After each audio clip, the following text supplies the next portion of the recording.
Bola di kaki Badrul Muhayyad. Oh, maafkan saya, Badrul Bakhtiar sebenarnya. Badrul Muhayyad seorang pelakon.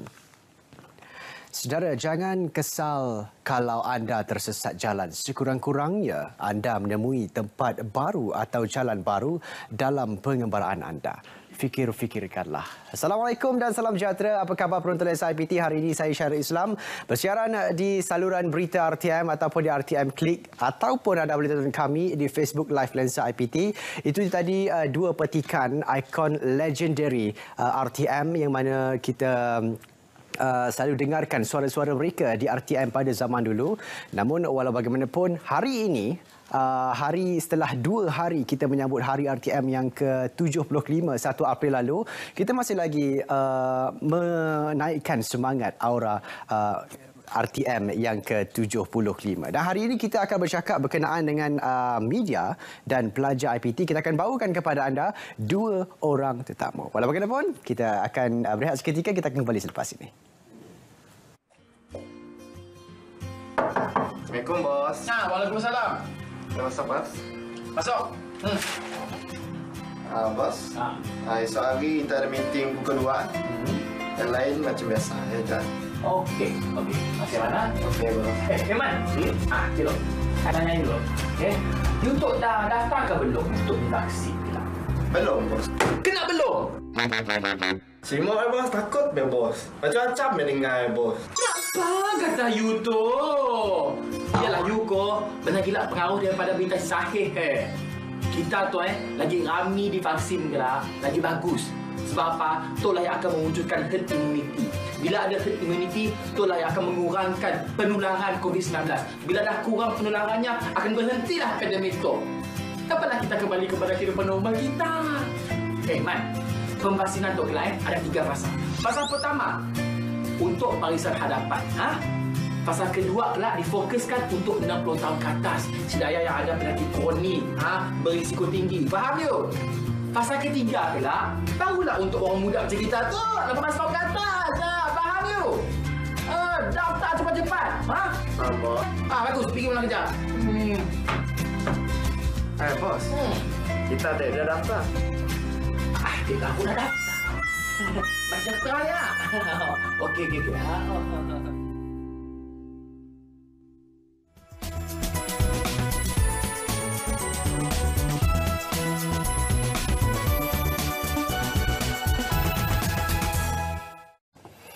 Saudara, RTM merupakan sumber maklumat yang penting dalam memastikan informasi-informasi yang tepat, terkini, sahih dapat disampaikan kepada kumpulan sasaran. Sejak 75 tahun yang lalu, RTM bukan sahaja menyampaikan maklumat tapi juga membantu pelajar-pelajar IPT terutamanya dari pelbagai segi, termasuklah pembelajaran di lapangan. Dan bersama kita pada hari ini adalah Profesor Madya Dr. Nur Azura Azharuddin, Ketua Jabatan Komunikasi Fakulti Bahasa Moden dan Komunikasi Universiti Putra Malaysia UPM, dan juga di sebelah sana Profesor Madya Dr. Azlan Shah Majsid, Ketua Jabatan Pengajian Media Fakulti Sastra dan Sains Sosial Universiti Malaya. Assalamualaikum. Waalaikumsalam. Alhamdulillah. Kita hari ini baru 2 hari lepas menyambut hari RTM yang ke-75. Namun kita nak tahu juga apa sebenarnya sumbangan media itu sendiri kepada IPT. Okey, terima kasih pengacara. Terima kasih juga kepada RTM, terutamanya Lensa IPT kerana menjemput saya pada hari ini. So, bismillahirrahmanirrahim. Pada pendapat saya, sumbangan media kepada IPT ini sangat banyak. Ya. Sebab kita ada pelajar yang jumlah pelajar yang berdaftar pada setiap hari makin lama makin bertambah setiap tahun. Jadi sebagai IPT ni kita bersaing antara satu sama lain untuk mendapatkan bilangan pelajar yang semakin hari semakin bertambah. Jadi untuk kita memastikan pelajar ini ambil tahu tentang IPT ini, maka kita perlukan media sebagai saluran untuk mempromosikan aktiviti-aktiviti di IPT. Ya. Okey, baik. Kalau dari sudut pandang Dr. Azlan sendiri, macam mana doktor melihat RTM ini sebagai sebuah badan penyiaran awam? Terima kasih sebelum tu saya nak ucapkan kepada Lensa IPT kerana menjemput saya. Saya fikir RTM ni satu organisasi badan penyiaran yang agak yang perlu diberikan perhatian dari semasa ke semasa kerana ia merupakan suatu pusat sumber awam yang menyediakan segala maklumat kepada masyarakat, khususnya masyarakat di luar bandar. Dan dengan keadaan sekarang dengan keadaan yang melibatkan cabaran yang besar terhadap RTM itu sendiri, terutamanya dari segi kemunculan media sosial dan sebagainya. Jadi RTM pun tetap juga berdiri sebagai satu institusi yang mementingkan etika terutamanya dalam penyebaran berita dan sering dan menapis dari segi kesahan berita, dan ini menjadi satu petunjuk dan penanda aras kepada badan-badan berita yang lain di negara ini. Jadi bagi saya RTM sebagai suatu badan ataupun satu institusi awam perlu dikekalkan kerelevanannya. Ya, baik. Saya suka kata kunci cabaran dan juga penuju arus yang Dr. Azlan katakan tadi. Namun pada pandangan Dr. Azura pula, macam mana kalau RTM ini sebagai media tradisional, adakah ia masih relevan? Ya, saya sangat menekankan bahawa RTM ini masih relevan kerana kalau mengikut kajian-kajian yang lepas, you bacalah mana-mana kajian yang lepas, memang kita akan dapati the amount spent, the budget spent pada media, terutamanya media tradisional ataupun media konvensional ini lebih tinggi berbanding dengan media sosial ataupun media barulah kita panggil. Jadi saya rasa RTM pun dia lebih fokus kepada penyiaran dan juga televisyen kan. Jadi setakat ini RTM masih bertahan dan saya kira RTM lah pelupur kepada semua asas penyiaran di Malaysia ini. Dan saya rasa memang bukan saja di Malaysia, di negara luar juga media seperti televisyen dan radio adalah masih relevan. Ya, sebab kalau kita kira bajet untuk organisasi, dia akan spend mungkin less than 50%, maknanya kurang daripada 5% untuk media-media lain, tetapi kekal peratusan yang tinggi kepada media-media yang inilah seperti yang RTM sekarang gunakan. Okey, baik. Kalau kita tahu RTM sendiri, ia dikendalikan oleh ataupun digerakkan oleh graduan media yang terlatih. Dan bagaimana pula Dr. Azlan melihat perkembangan graduan pengajian media hari ini sebenarnya? Apakah persediaan yang penyedia pendidikan tinggi IPT, terutama sekali di UM, lakukan bagi program ijazah pengajian, mungkin program-program media, khusus media di sana? Ya, kita di peringkat sarjana muda dan juga di peringkat lepasan ijazah, terutamanya di peringkat sarjana dan juga PhD kan, kita sentiasa memupuk pelajar terutamanya terhadap kesedaran mereka terhadap RTM sebagai pusat sumber awam, dan kadang-kadang dan seringkalilah kita menggunakan RTM sebagai kajian kes di dalam mana-mana juga kuliah dan juga perbincangan di dalam kelas. Dan banyak juga subjek-subjek yang kita tawarkan masih lagi menjurus kepada bidang penyiaran, ya, terutamanya dari segi penulisan berita dan penulisan rencana, produksi dan sebagainya. Jadi bagi saya lah kan,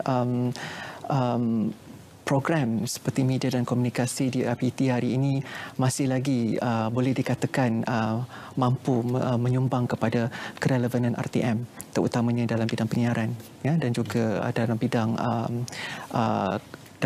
dalam juga bidang komunikasi misalnya, ya, komunikasi penyiaran. Okey, baik. Kalau kita lihat daripada jawapan doktor itu tadi, menunjukkan kepada kita ada pentingnya lagi media-media tak kira di RTM dan juga penyiaran yang lain. Namun apa kepentingan media ini dalam mempromosikan pelajar IPT ataupun IPT itu sendiri ke rakyat Malaysia khususnya? Okey. Saya kira IPT itu sendiri mempunyai pelbagai aktiviti. penyelidikan, pengajaran, jaringan industri. Jadi semua perkara-perkara ini ataupun aktiviti yang dilakukan yang digolongkan dalam program-program yang diadakan oleh setiap IPT setiap tahun. In fact, dia jadi KPI kepada semua pensyarah. Onak durinya, cabarannya. Dari segi persaingan dengan stesen TV, swasta, populariti, kandungan import yang juga yang terbaru adalah media sosial. Itu adalah persaingan yang kita nampak dari mata kasarnya. Dan juga RTM telah mengharungi semua cabaran sebelum ini, tetapi media sosial sebenarnya telah banyak mengubah landscape penyiaran negara. Apa pandangan Dr. Azlan? Ini memang betul ya. Bila kita lihat trend semasa pada hari ini, penyiaran sosial tu mula mencabar penyiaran konvensional, terutamanya penyiaran yang seperti yang kita ada sekarang inilah, seperti RTM ya. Jadi saya lihat RTM banyak juga memperkenalkan ataupun come out dengan usaha-usaha untuk memperkenalkan apps ataupun RTM Click sebagai suatu solution, suatu penyelesaian untuk bersaing dengan OTT media provider seperti Netflix dan sebagainya. Saya rasa ini ada satu perkembangan yang baiklah yang dilakukan oleh RTM. Cuma bagi saya ialah RTM perlu memikirkan cara penyampaian yang lebih segar terutamanya untuk menarik perhatian generasi muda. Generasi muda ni mereka penuh dengan idea, mereka berdarah muda dan mereka nak makan pembaharuan yang orang cakap tu yang secara tergesa-gesa mungkin. Tapi adakah saya fikir RTM mampu mengatasi citarasa dan juga kehendak golongan generasi muda ini. Dan saya fikir banyak juga penyelesaian yang boleh dilakukan oleh RTM, mungkin memperkenalkan slot ataupun program yang boleh menggalakkan generasi muda berkarya secara bebas menerusi RTM. Okey, baik. Saya kunci jawapan doktor. Saya akan ambil. Kita kata take note dengan jawapan doktor. Tapi tadi kita kata berborak berceloteh dengan Dr. Azlan dan juga Dr. Azura berkenaan dengan media dan pelajar IPT. Banyak sebenarnya jawapan-jawapan yang diberikan dan juga cadangan untuk memperbaharui media semasa. Namun cabarannya tetap lagi ada. Jadi saya nak tanya pula kepada Dr. Azura sebenarnya, bagaimana cara RTM yang Dr. Azura nampak dari sudut pandangan Dr. Azura sendiri berjaya mempelopori media dalam mempromosikan, membantu IPT secara berkesan? Okey. Saya kira RTM masih ada penontonnya yang tersendiri. Di mana kita tahu mungkin yang senior-senior lah lebih suka menonton TV ya. Dan bila kita katakan audiens ni menonton TV, jadi RTM ni sebagai salah satu ejen untuk menyampaikan polisi IPT dan juga tentang pelajar dengan lebih menyeluruh dan efektif ya. Tapi saya nak tambah juga dengan yang Dr. Azlan katakan tadi, bila kita nak bersaing dengan media yang baru saya kira sebenarnya RTM telah pun menjalankan program-program yang ini disebutkan oleh Dr. Azlan, contohnya Lensa IPT sendiri kemudian saya pun sebelum datang ni saya buat research dulu, jadi bila saya search Lensa IPT keluar dalam YouTube. So maknanya YouTube tu pun salah satu media baru. Jadi bukannya maksud di situ kita ada televisyen dan broadcasting, radio, tetapi media lain juga boleh digunakan dengan cara media yang lain untuk menembusi pendedahan kepada pelajar-pelajar IPT ni. Saya rasa itulah. Jadi selain pada itu, RTM juga dapat memberi gambaran imej yang positif kepada pelajar tentang IPT dan juga imej positif tentang pelajar IPT kepada yang umum lah, orang-orang umum maknanya public. So daripada situ kita nampaklah ada win-win situation antara RTM dan IPT dan juga pelajar. Okey, baik. Kalau kita lihat tadi, Dr. Azura ada cakap berkenaan dengan pelajar. Saya boleh katakan pelajar ini sangat dekat dengan perkataan generasi muda. Ya. Dan kalau generasi muda ni, dalam masa yang terdekat ni, mereka kadang-kadang mempertikaikan stesen-stesen TV ini, kandungannya kurang menarik katanya. Jadi apa sebenarnya yang mereka mahukan, Dr. Azlan? Bagi kandungannya macam mana? Memang kalau kita lihat di Twitter, Twitter misalnya, memang banyak kritikan yang dilemparkan oleh generasi muda terhadap kandungan-kandungan RTM yang dikatakan masih lagi tidak lagi menepati zaman kontemporari pada hari ini. Cuma mungkin macam saya katakan sebentar tadi bahawa generasi muda ni memang kebanyakannya idealistik, terutamanya yang masih lagi masih lagi bergelar pelajar, mereka masih lagi cuba mendapatkan ilmu-ilmu baru kan. Tapi apabila mereka masuk sendiri ke dalam industri tersebut, persepsi mereka akan berubah. Jadi mungkin RTM sebagai sebuah badan penyiaran awam, seperti yang saya perkatakan pada awal tadi, mungkin boleh memperkenalkan suatu slot kepada pelajar IPT untuk mereka berkarya secara bebas dan tanpa mungkin dengan sedikit dengan sedikit kawalan dan juga panduan oleh RTM itu sendiri. Terutama sebagai contoh, sebelum ni kita pernah dengar ada festival filem dan video pelajar yang saya rasakan suatu platform yang sangat baik di peringkat IPT yang perlu diteruskan actually oleh Kementerian Pendidikan dan juga Kementerian Pendidikan Tinggi. Dan seperkara lagi ialah program-program sebegini akan boleh membolehkan pelajar IPT menjadi lebih inovatif dan lebih kreatif dan meningkatkan juga literasi media mereka lah dengan bantuan RTM. Ya. Okey, baik. Kita sudah pun berada di penghujung rancangan sebenarnya. Jadi mungkin saya ingin ringkaskan, ada mungkin kata-kata hikmah daripada Dr. Azura sendiri kepada penonton Lensa IPT, untuk kita kongsikan kepada penonton Lensa IPT ini apa sebenarnya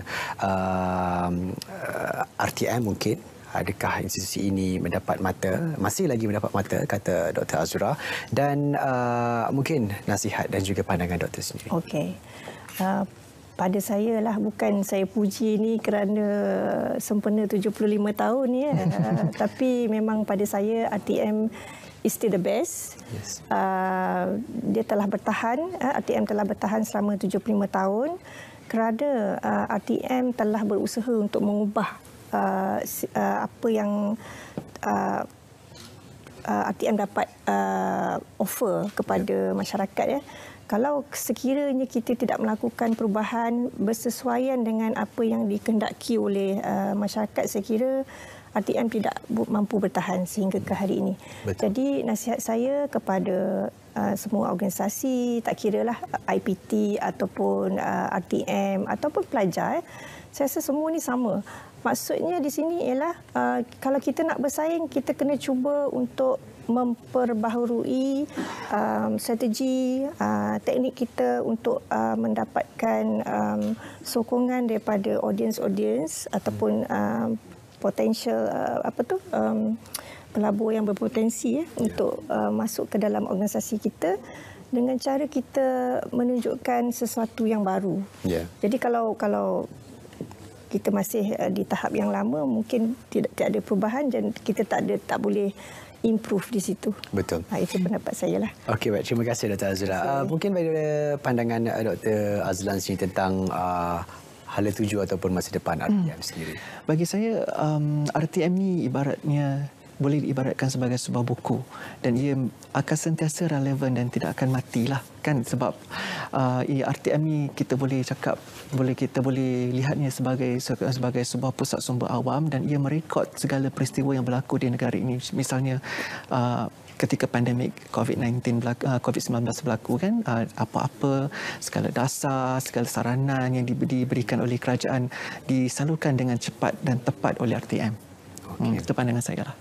Okey, baik. Terima kasih saya nak ucapkan kepada Dr. Profesor Madya, Dr. Nur Azura Zaharuddin, Ketua Jabatan Komunikasi Fakulti Bahasa Moden dan Komunikasi Universiti Putra Malaysia UPM, dan juga Profesor Madya Dr. Mat Azalan Shah Mat Said, Ketua Jabatan Pengajian Media Fakulti Sastra dan Sains Sosial Universiti Melayu, kerana sudi bersama kita pada hari ini menjawab persoalan sebenarnya media dan pelajar IPT. Sebenarnya kalau kita nak ikutkan 75 tahun itu adalah usia matang sebenarnya. Dan saya rasa ini adalah usia ataupun hari yang kita nantikan, hari yang kita boleh katakan ia sebagai hari yang besar bagi kita, kerana kalau kita lihat dulu 75 tahun kebelakangan ini, 75 tahun ke belakang dulu kita menggunakan radio untuk mendapatkan maklumat ataupun informasi kepada kita, dan bila daripada sistem radio itu kita bertukar beralih arah kepada televisyen hitam dan putih, dan bila televisyen hitam dan putih bertukar pula ke yang berwarna pula. Sekarang ni dah macam-macam, ada saluran dekat TV kan. Tapi media baru ni kita boleh kata media sosial. Jadi saya kira radio, media sosial dan juga televisyen, tiga perkara ini, tiga platform ini memainkan peranan yang masing-masing. Yang penting kita kena sebar berita yang sahih, jangan sebar berita yang palsu. Tak pasti, jangan kongsi. Saya Syairul Islam di Lensa IPT. Tonton kami setiap hari Sabtu jam 3.05 petang sehingga jam 3.30 petang. Pastinya di saluran berita RTM anda boleh tonton kami di RTM Klik, ataupun nak senang nak mudah tonton je kami di Facebook Live Lensa IPT untuk kita kongsikan kepada anda aktiviti-aktiviti ataupun perkembangan-perkembangan terkini berkenaan dengan institusi pengajian tinggi. Sekali lagi saya Syairul Islam. Assalamualaikum dan kita berjumpa lagi.